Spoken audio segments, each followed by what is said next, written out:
Thank you, Mark. Is that working for you? Yeah. Okay.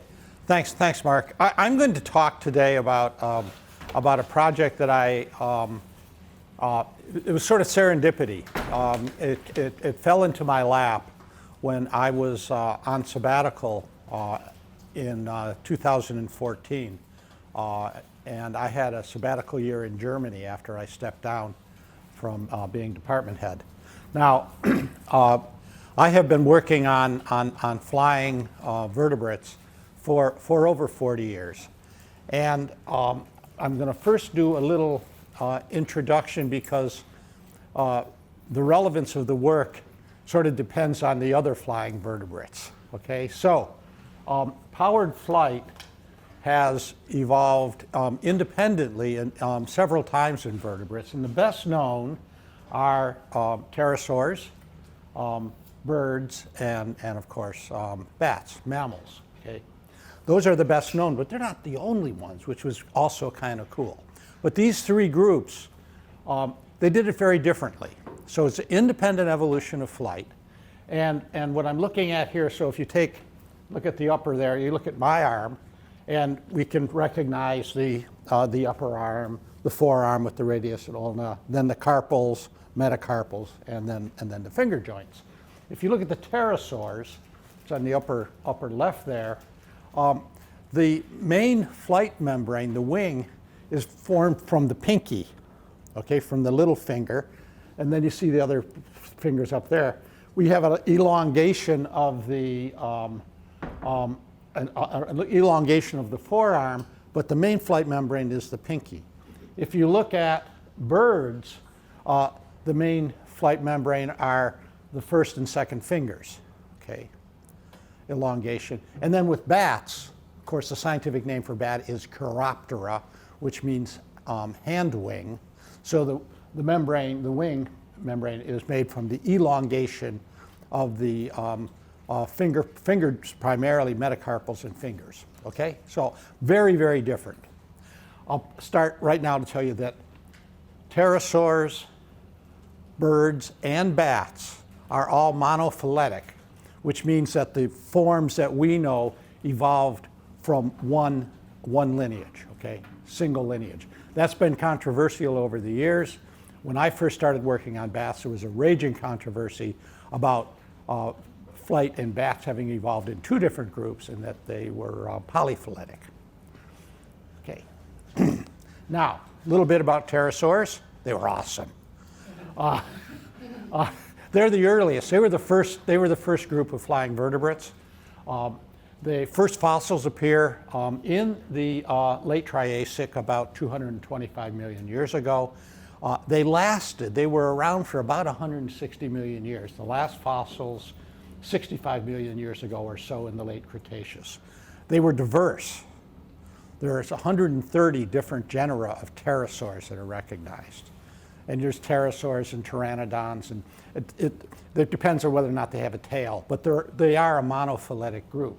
And they were awesome. The largest pterosaur had a wingspan that is wider than my house. Okay, so 11 to 12 meters.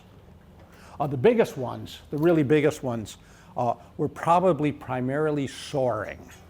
Okay, but the best evidence we have is that they were quite capable of walking on all fours and then springing into the air and start flying. Okay, vampire bats still do that.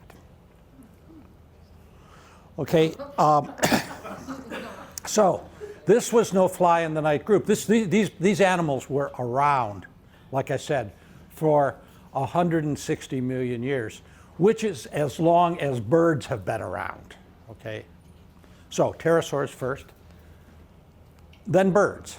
So Archaeopteryx is traditionally the earliest fossil bird, dates from about 150 million years ago. It overlapped with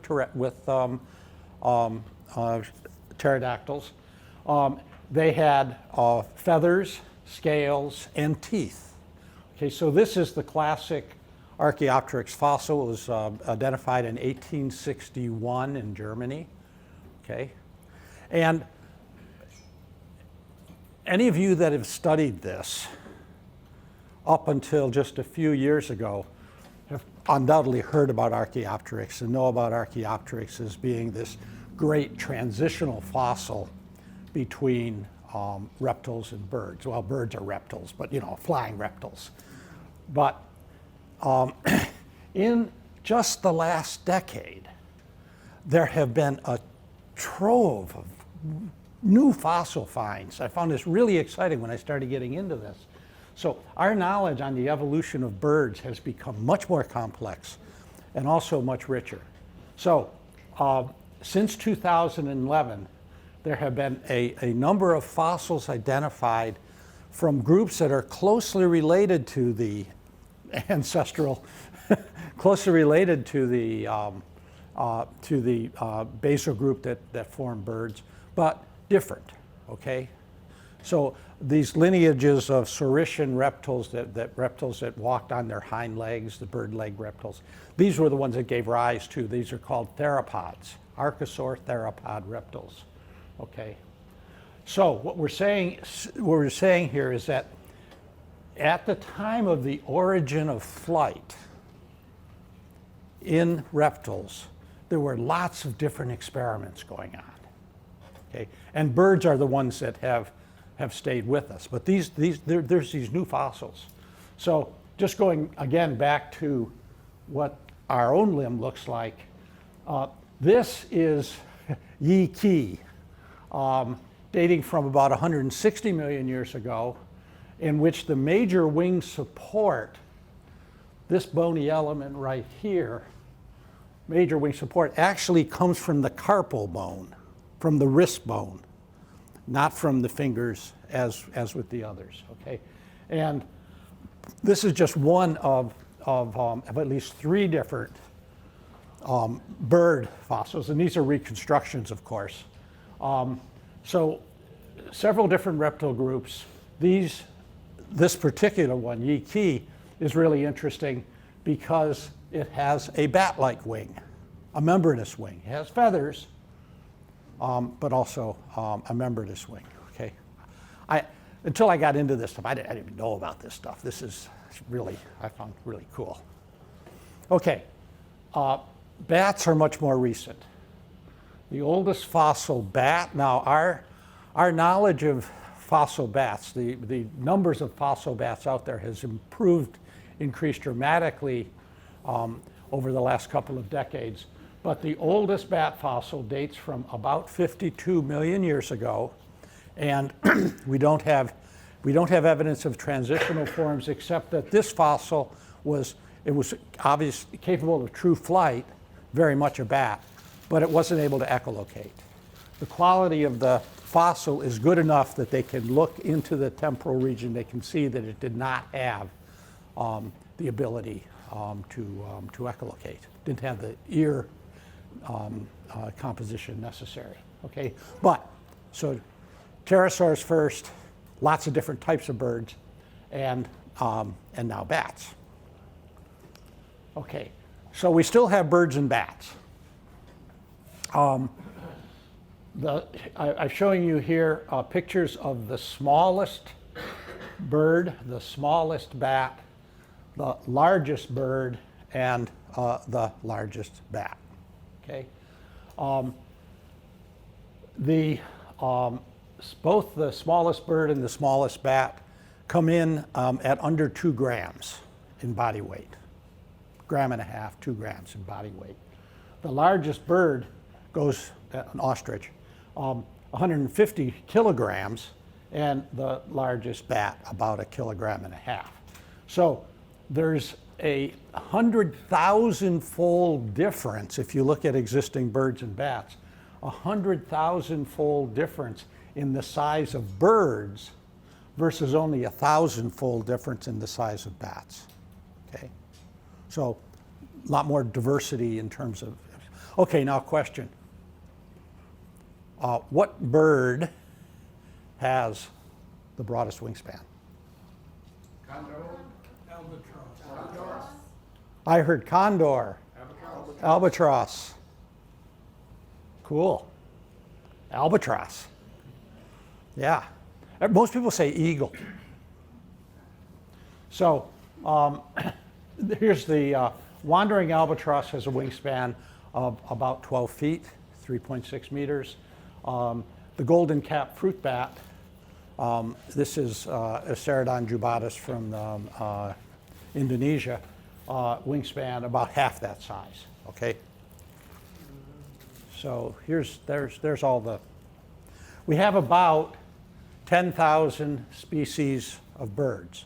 It's estimated that even though birds are extremely well known, it's been estimated that there are probably about 8,000 other species. So there's probably about 18,000 species, but we've identified 10,000 species of birds, okay? People know and like birds a lot, right? They're colorful, conspicuous, they sing pretty songs, they're active in the day, they're fun to watch, and they taste good, okay? Okay, there are fewer bats. When I started working on bats back in 1976, we had 960 species. Now we've got 1,408 species. That's the latest number. So we're adding about 10 species a year, okay, or a decade. I'm sorry, 10 species a decade. So mostly gray or shades of brown. Can't hear their songs. They fly at night. They're inconspicuous, and although they should not be eaten. Okay. So diversity of bats. Now, the birds also, just for fun, birds also get better press. Okay, so these are wood carvings from Gustave Dier's Dante's Inferno, and you see this is typical angels with bird wings assisting the righteous to heaven. The devil with bat wings, damning sinners to hell, okay? So, angels banishing the devil. All right, so now we're getting into the hard stuff, hardcore stuff. The same is true in science. In their ability to fly, we are told, the birds banish the bats, okay? There's been a lot more studies on bird flight than there has been on bat flight, and it's well ensconced in the literature that birds fly faster, more efficiently, and longer distances than do bats. Okay. Now, you've probably picked up that I'm a partisan. Bats, the literature will tell us that bats are slower, and at best, they'll give that, more maneuverable. Now, if you think about the basic wing structure, whereas birds, the wings are largely built out of just the first two digits, and most of the action of the bird wing is at the shoulder. And whereas with the bat, they have all of the digits and the articulation that we have, so they're able to much more articulation. But in the process of flying, bats are supposed to have much more turbulence, much more drag, and although they're very good for flitting in and around vegetation and things like that, they're supposed to fly slower. So do birds fly better than bats? And so the subtitle of my talk is maybe bats didn't read the literature, okay? Basic principle of aerodynamics. This is true for birds, bats, and for airplanes, okay, for flying machines. Long, thin wings, high aspect ratio wings, high wing loading, large volume of body per amount of wing area. That's built for fast forward speed, not necessarily maneuverability, but fast forward speed. Short, broad wings, better for maneuverability, but at a loss of aerodynamic performance. Okay? And anybody that works on airplanes will tell you that as well. Okay? Most bats have short, broad wings. They're very maneuverable as they hunt for insects or look for fruit or avoid running into trees or bushes. So here's just some flight pictures of Jamaican fruit bats. Okay, short, broad wings, very maneuverable. Here's my bat. Okay, this is the bat that I've been working on. I started working on this bat the second year after I came to UT. This is the Brazilian free-tailed bat, oftentimes called the Mexican free-tailed bat. And I like this photo illustrating the aspect ratio of the wing. Okay.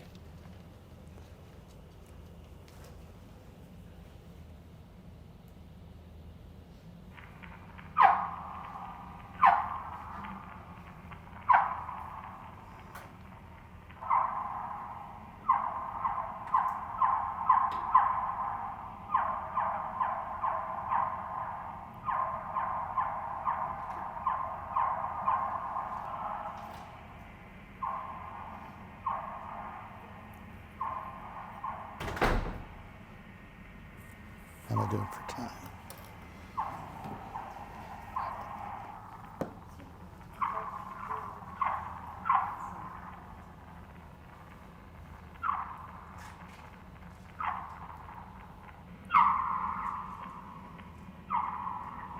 So there's a Brazilian free-tailed bat in flight. Slow motion, obviously. And that video was taken in a wind tunnel. Now, there have been a lot of different birds that have been flown in wind tunnels. Relatively few bats have been flown in wind tunnels. Most of the bats that have been flown in wind tunnels are those that would adapt well to flying in a confined space, that is, guys with short, broad wings. And what they'll do in the wind tunnel when they're doing these flight studies is they'll have smoke, basically smoke, and to be able to photograph the turbulence and the drag, and you can see these complex. And bats typically show all of the evidence that the bird people, the dogma of the bird people, that that they have more turbulence and drag, okay?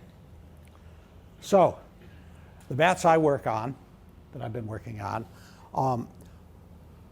live in very large colonies. They emerge in mass, oftentimes in broad daylight, from caves. This is a photo that I took from Frio Cave in south central Texas. And they go very, very high, very, very high. We now have radar studies showing them going up over 4,000 meters above the ground, okay? And so they fly very high, and we also know what they're doing up there. They're chasing migratory insects. So they're going very high and chasing insects at high altitudes. But that's not this story.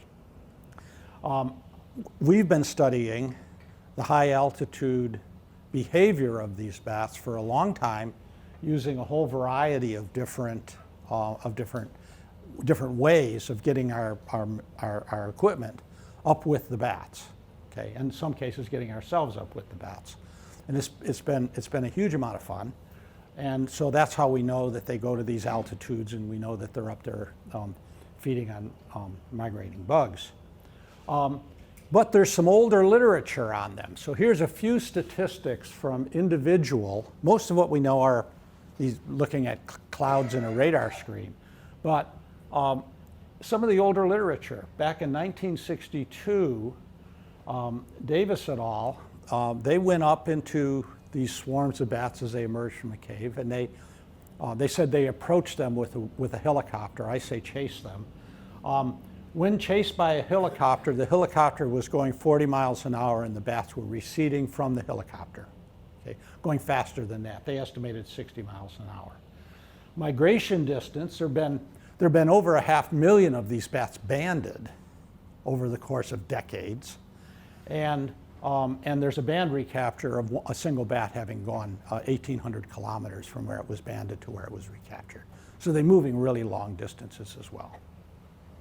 So that was out there. How does a bird fly? Well, The fastest recorded horizontal flight for a bird, okay, is the European swift, at 70 miles an hour, 31 meters a second. Now, stooping falcons can go up to 150 miles per hour, but a rock can fly that fast. That's gravity assisted. That doesn't count, okay? That doesn't count. So they say, oh yeah. When I had my sabbatical year in Germany, I spent a year with the Max Planck Institute, and the director of the institute here, Martin Witkowski, studies animal movement, and he studies animal movement from an airplane. And so part of my sabbatical year involved tracking the flights of bats from an airplane. Now, I want to tell you one thing about Brazilian free-tailed bats. They're small. They weigh 12 grams, or about half an ounce, okay? So they're little bitty guys. Wingspan's about like that, but the bat doesn't weigh very much. It can't carry very much. But it can carry very small radio transmitters. And so that's what we did. We put very, very small radio transmitters on the bats, and then we followed individual bats with Martin's airplane. And Martin is very, very good at triangulating locations of animals while flying. And so, continuous tracking of individual bats from an airplane. Each night we tracked one bat. A different bat every night. And we tried to follow the bats from the time they left to the time they returned. And we got position locations about every 2 minutes, on average about every 2 minutes. So not real precise, but pretty good. And so what I'm showing you here are the flight tracks of 7 airplane tracked bats, and these are the flight tracks of the bats. And here you're seeing a heat diagram of the speed from segment to segment, the speeds that we interpolated. These would be ground speeds, okay, the distance covered over the ground, in meters per second.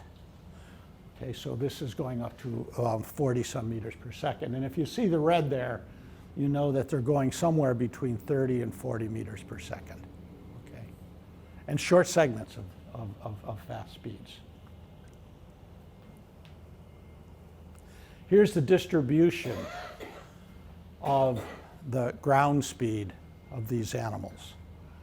Okay, so most of the time they're flying around, okay, so this is the frequency of tracking segments, and then this is the ground speed given in meters per second. So most of the time they're traveling around 20 miles per hour or so, but all of the bats showed brief spurts of very rapid flight speeds, and the fastest bat reached a speed of 60 kilometers an hour, or approximately 100 miles an hour. Okay. Now, what did I tell you the fastest bird flew on record? 70-some, yeah. Mm-hmm. This is hot stuff. I mean, we thought this was hot stuff, you know? So we tried. What do you do when you get something like this? Oh, we sent it to Nature. And it got pilloried by the bird people. We sent it to Science. It got pilloried. We sent it to Current Biology. Okay? I mean, yes, we published it. We published it well, but we ended up publishing it in Royal Science. Okay? Open Science. Airplane tracking documents the fastest flight speeds recorded for bats. All right? The original title was Fastest Flight Speeds in Vertebrates, right? But they made us say that, okay? But we got it published. It's out there now. And there were still lots of people who didn't believe it. Mostly those who work on flight speeds, on flight in birds. So, what the big criticism that we got, the big criticism for our data from the airplane tracking was, we don't know what the winds are doing. Okay, so we don't know at the time that we're getting ground speeds that are 100 miles an hour, 80 miles an hour, you know, these tremendous ground speeds. We don't know exactly where the bat is at that time, what the wind's doing. And the main criticism was, well, they must have been following fluctuating fast gusts of wind, or being promoted by fluctuating fast gusts. Now, I'm working with the Max Planck people. They've got fabulous statistical modelers. There's people there who really know atmospheric modeling, and so we could interpolate. We could do the best we could to, and we did, the best we could to try to interpret what's going on with the winds. So first I want to distinguish ground speed versus airspeed with a little diagram here. Ground speed, how fast you move relative to fixed surface on Earth, on the ground. So if it takes you 5 seconds to pass between these two trees, and the two trees are 10 meters apart, you are traveling at 2 meters a second, right? 4 miles an hour, okay? But if you are moving against a fluid, air is a fluid, water is a fluid, if you're moving against a current that is at 2 meters per second going in the opposite direction, then in order for you to take 5 seconds to pass between the two trees, you're going to actually have to be traveling at 4 meters per second by wind speed, right? Twice as fast. Or if you've got the assistance, and if you're just traveling with the current, you are traveling at ground speed at 2 meters a second, but at but airspeed, it's 0. Am I making sense? You got me? Okay, it's the same thing that's going on up there, all right? So if you're in an airplane, and you are going from, going from Knoxville to Detroit or whatever, and you have a 110 mile per hour tailwind, and your flight is leaving Knoxville at time X, and it's going to get in Detroit on time Y in order to catch the next flight. What does the airplane do if it's got 110 mile an hour tailwind? They actually go slower. They actually let up and let the winds carry them because they want to keep on schedule. So if you get a good tailwind, in order to optimize the energy spent, you slow up. Now, if you're fighting a headwind, then you have to travel faster. Cool. So, I said we do not know, and that's why we're not in Nature or Science or PNAS or all of the other places we sent it to. But we could model the winds, and this is just a plot of the sort of stuff that we did. So we knew that the winds were the prevailing directions of the winds at the time, and we knew what the winds were at the time when we were doing these flight recordings. We knew approximately the directions that the winds were going. And basically what we're doing here is we're looking at the speed in meters per second versus the wind speed and the direction. And what we find, no correlation. Okay, our fastest speeds are not because the wind is behind the bat. Okay, and we did a whole lot of modeling and basically determined that what our bats are doing is exactly what a smart airplane would do. You know, when they have good wind support, they go slower, and when they have to fight the wind, they go faster. Okay, so here's the distributions. Bats adjust flight airspeeds to maintain more or less constant ground speeds. So here's airspeed, here's ground speed. I mean, no, here's ground speed, here's airspeed. So they optimize energy expenditure, take advantage of the winds, but it's sort of counter to what you would automatically think. And this is what all of our modeling showed. But there's still these bird people that were going, yeah, there's still these bird people that were going out and saying, it's impossible, no, it couldn't happen, all right? So allow me to introduce you to the European free-tailed bat. So the Brazilian free-tailed bat, as I said, is 10 to 12 grams. It's a little bitty guy. We can put a really, really small radio transmitter on it that goes beep, beep, beep, beep. But that's, the European free-tailed bat, Tadarida teniotis, is a 50-gram animal. It's 5 times the size, okay? But it does the same things. It's got the long, skinny wings. There were data showing that it goes up very, very high, picking off migratory moths. It's a gorgeous animal. And there's a picture of the European free-tailed bat.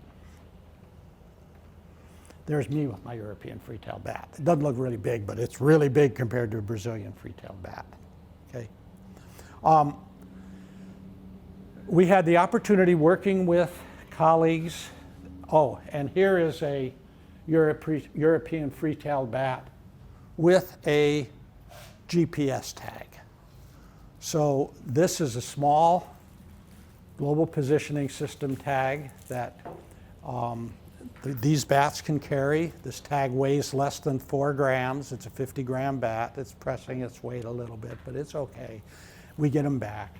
And what these tags do is they can be programmed to record the exact position because they're picked up by satellites, 7 some satellites at a time.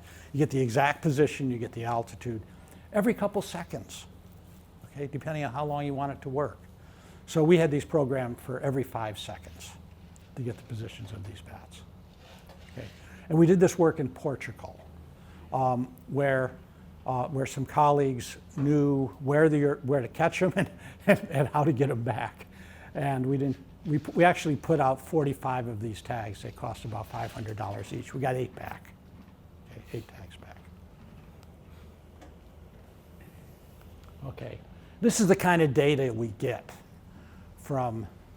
So this is where we started. This is the track of a single bat in one night. Okay, and each little dot gives you the location, and then there's a color heat diagram for the speeds at which it's traveling. So this is really, really high precision data from a very similar animal. Okay, and here's just the flight trajectories of 8 bats. I don't think I told you, but I mentioned to you that our free tails, our little free tails, the little guys are traveling over 100 miles in a night. Okay, they're traveling distance-wise, long distance. These guys are going from Portugal into Spain and back. Okay, of course, we're in northern Portugal. It's pretty close to Spain, but they're going. Okay, and these are kinds of data that we have.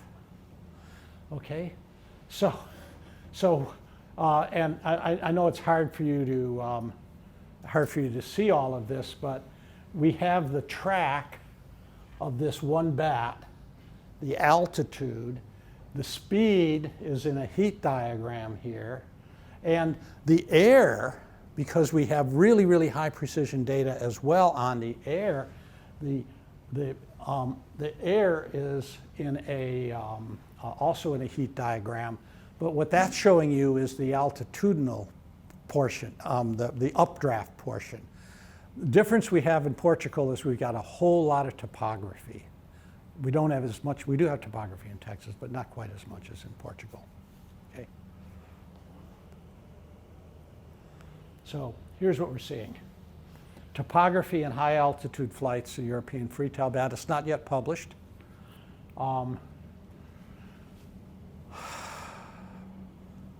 But guess what they're doing? They're going really, really fast. And the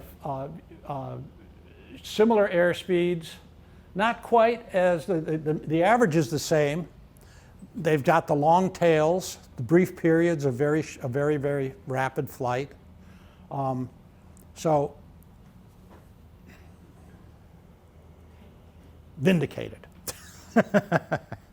So at 100 miles per hour, this is the fastest flight speed documented to date for any flying animal. Are there other bats and birds that fly faster? We certainly think so. How did they do it? We think we know, but that's another story. That's why I had that really pretty, well, I thought that video of the animal flying in a wind tunnel. The wind tunnel studies also show that free-tailed bats, very, very different kinematics, very different drag, very different turbulence. They're very efficient flyers. But it's not on tailwinds. So. Thank you.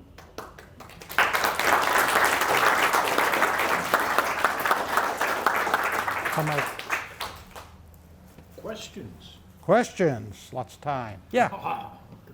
Do they stop to feed along the way, or are they just grabbing insects?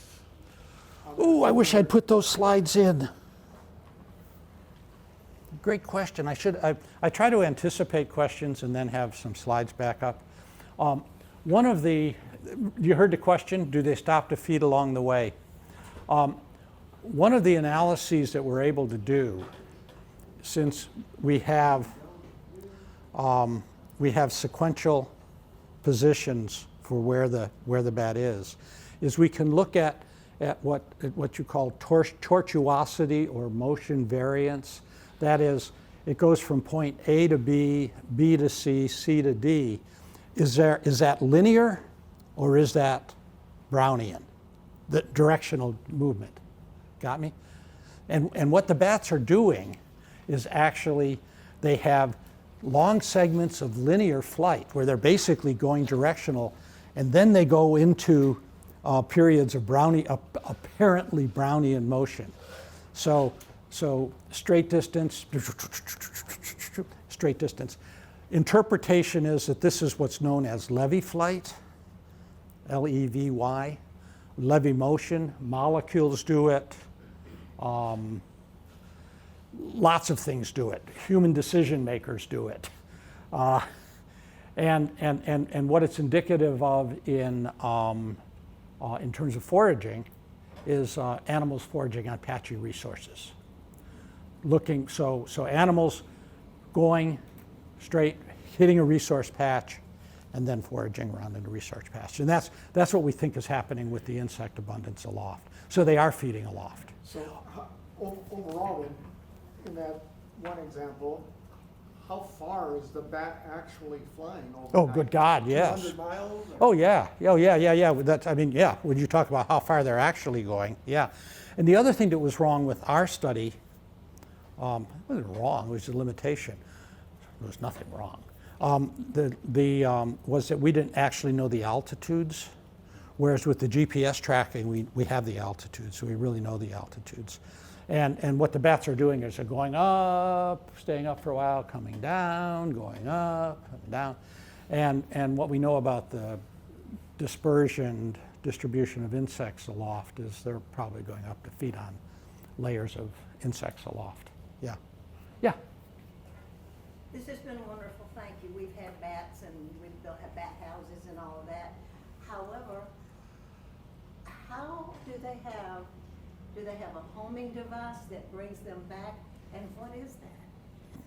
That brings them back to their home, because they always fill back up. Yeah, there's a lot of work. There's been a lot of people working on that, and there's been quite a bit of progress.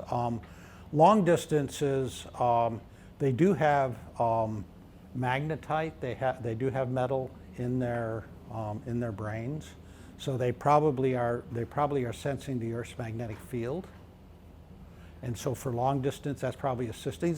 All the same stuff that birds are doing. I mean, this is what birds do for migration.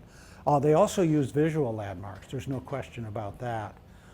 So they go aloft to catch visual landmarks, and then and that's an alternative hypothesis that there's probably some of that. We also know now, because of GPS tags, the GPS tags, we're getting lots and lots and lots of examples of fast bats. That's why we got to publish this soon. Fast bats, and also bats that are going to higher altitudes. And some of the bats that go to high altitudes are old world fruit bats. And they don't go up there to eat. There's nothing up there for them to eat. So the main hypothesis there is that they're going up for navigation. And people have done some experiments that indicate that that's the case. One more. All right, and then I'm going to get her. Yeah. What is their enemy? What is their enemy? What? Birds. Hawks. Hawks, owls. Okay. I didn't know. Yeah, they're preyed upon heavily by raptors.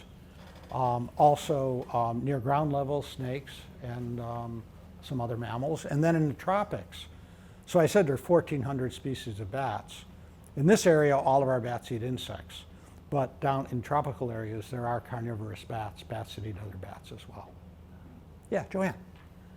Two questions. One, why did you choose the particular bat you did to work on? And number two, would you talk a little about the size of bat colonies? What influences that? How does one as huge as the Congress Avenue colony build up so quickly? So the colonies of bats that I work on, and which is near where she's from, are very, very large. There's huge assemblages of bats. So the Bracken Cave near San Antonio is reputed to have 20 million bats in it. The cave that I've been working out for last many years, the Frio Cave down near Uvalde, Texas, near the Mexico-Texas border, is reputed to have 10 million bats. These are huge colonies. The reason I started working on these bats was because of the huge colony size. Because of the huge colony sizes, these are maternity colonies. Females come, they're migratory animals. They spend their winters in Mexico and points farther south. They come up into Texas, Oklahoma, as far north as Colorado in some case, and they come up north where the females give birth to their babies. Each female has a single pup. They give birth to a single pup, but if you figure there's 10 million of them in the cave, and they all give birth at about the same time, and it was in the literature that after they gave birth to their pup, and after they give birth to their pup, they put the pups all together together in the caves, in creches. And there are so many bats in these caves that in an area the size of that screen, there'll be 8,000 babies, something like that. And it was in the literature that mothers lost track of their own kids and just nursed at random, nursed indiscriminately. And that was published back in the 60s. And that's what I went out to test. That was my first study. And they don't. They find their own baby. This is the man who proved that. It was all over the literature before he said it right. So anyway, that was the first project I did. Yeah. Yeah. We used to live in Connecticut, and I used to love going out at dusk, and I had a pair of bats that would flit around in the backyard, and they'd do this wonderful dance.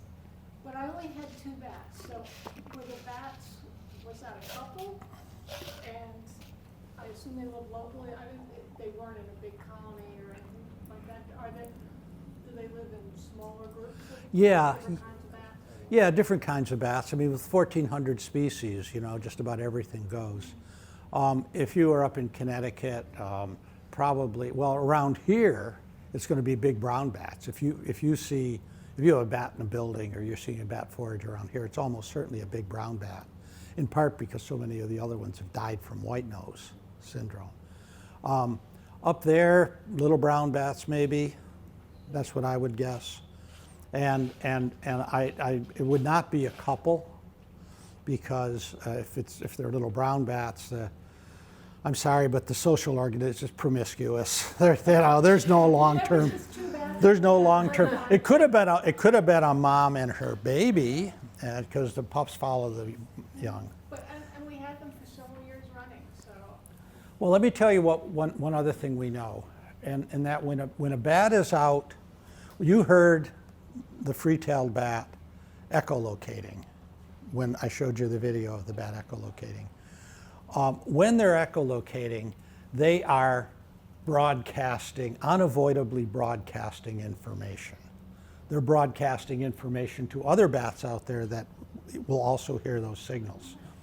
When a bat is looking for insects, it's going cheep, cheep, like that. When it locates an insect and starts to approach that insect to try to eat it, it accelerates the repetition rate and changes the frequency of the emission, so it goes cheep, cheep, cheep, cheep, cheep, cheep, cheep, cheep, cheep, cheep, cheep, and then and when you hear that, that feeding buzz, okay, death of insect, usually. And what bats do, since we're talking about most insects are patchy resources, what bats do is they listen for the echolocation calls of other bats, eavesdrop. They eavesdrop, and when they say, oh, there's a hot spot, then they'll all stream in. So that's probably a good explanation. Yes. How long are they out at night foraging? Oh. Hours or 6 hours? Yes, these guys are constantly on the wing. So the ones that I was just talking about, they're out sometimes for 8 hours, 6 to 8 hours. They go out, they fly constantly, come back. When they're nursing their young, they do it differently. When they're nursing their young, they'll leave in the evening, they'll feed, mothers will feed, then they will come back sometime after midnight, 2 in the morning or so. They'll nurse their kid, and then they'll go out and have another feeding bout. But most of the, when we're studying them, they're out there. Other bats do this bimodal thing. They tend to go out in the evening.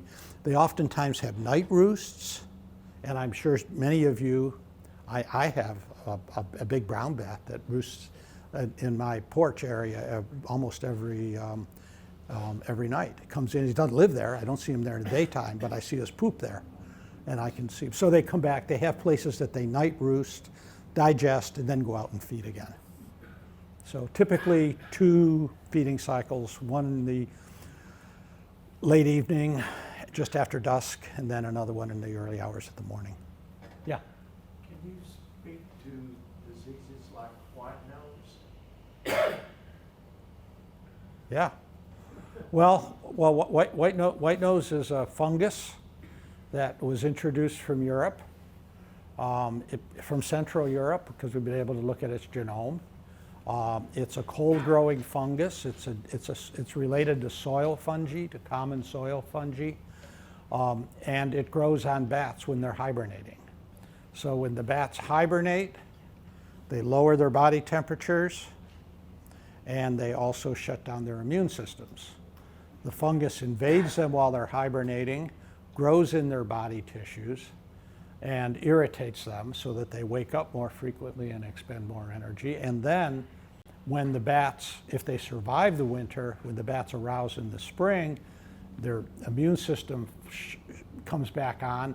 They've got all this foreign tissue invading them, and their immune system attacks their own tissue, basically, attacks the fungus and kills them. So introduced species, brought in, first located in upstate New York in 2006.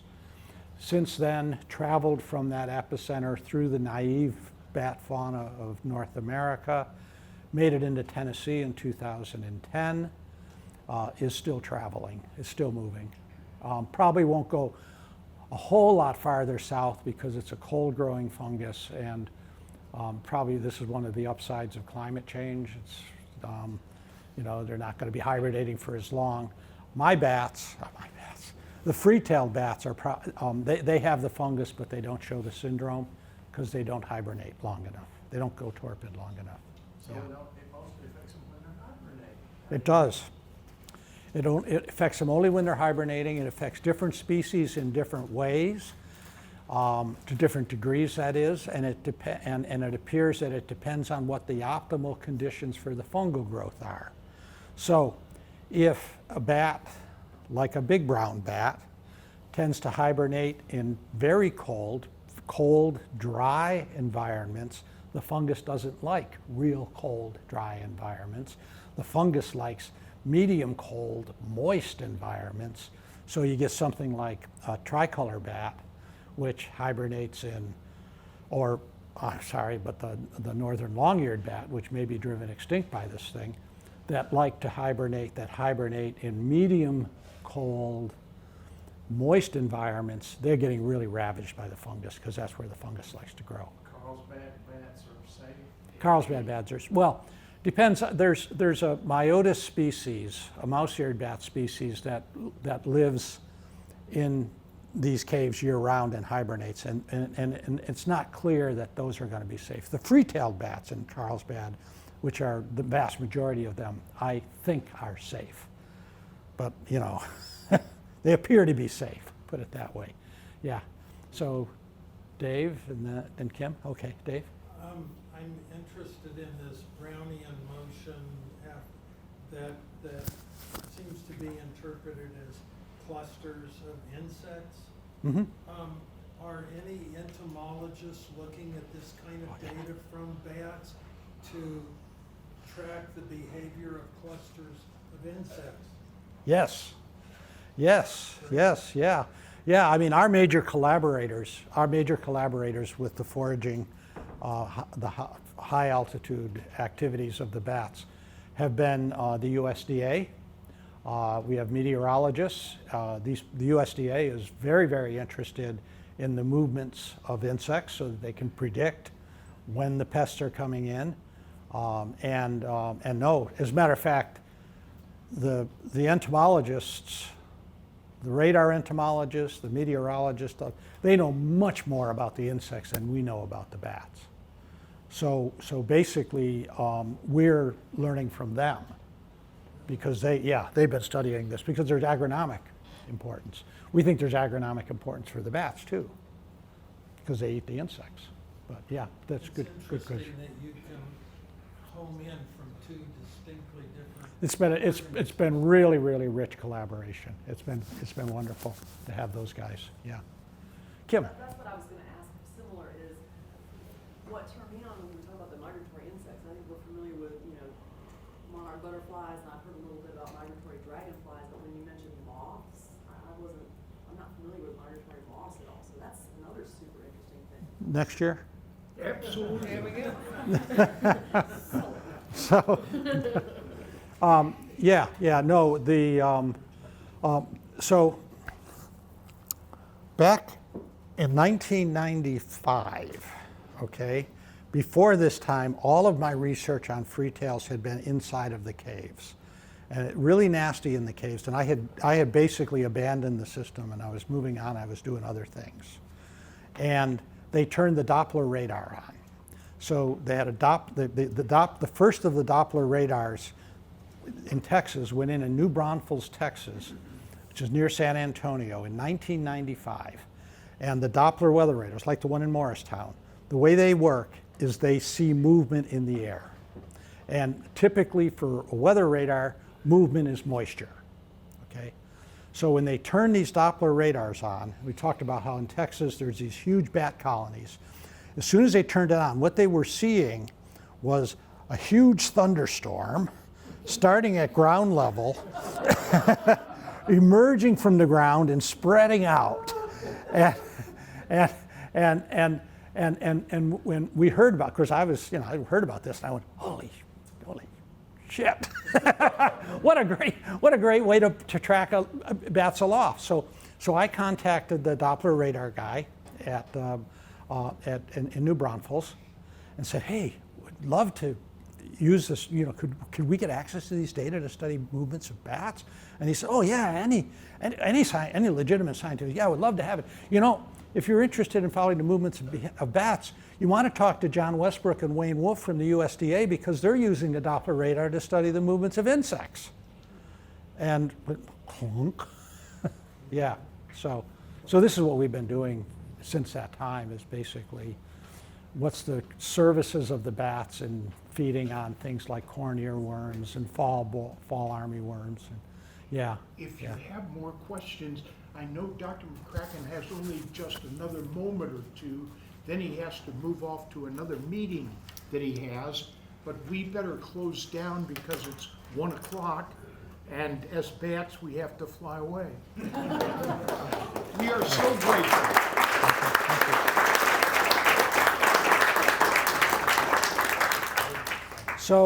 So this slide is showing that bats achieve the fastest flight speeds when they're not flapping their wings.